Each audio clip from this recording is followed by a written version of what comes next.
Malheureusement, la plupart des gens meurent à l'hôpital. Et il se trouve que ce matin, je suis allé voir une personne qui va probablement passer de l'autre côté, hein, de cette vie à une vie plus belle encore dans les prochains jours, hein.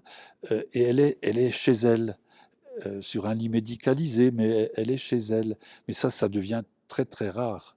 Donc c'est veiller à domicile autour d'une personne qui va mourir ou qui est décédée.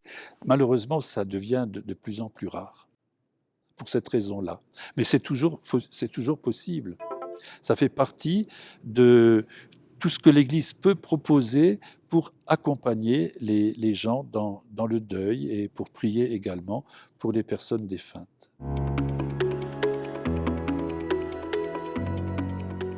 C'est ça, donc effectivement, les aumôniers d'hôpitaux sont appelés assez fréquemment pour venir auprès d'une personne qui est en fin de vie.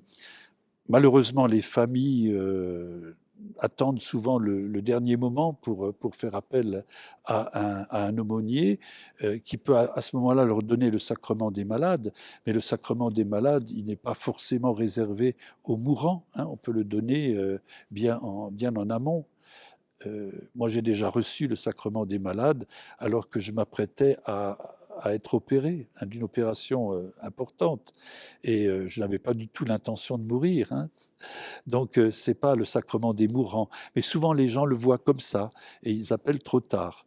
Les aumôniers d'hôpitaux vont effectivement à l'hôpital pour donner le sacrement des malades à une personne qui est en fin de vie, parce qu'on les appelle effectivement trop tard. Et puis, ils peuvent aussi être appelés pour prier avec la famille lorsqu'une personne est décédée.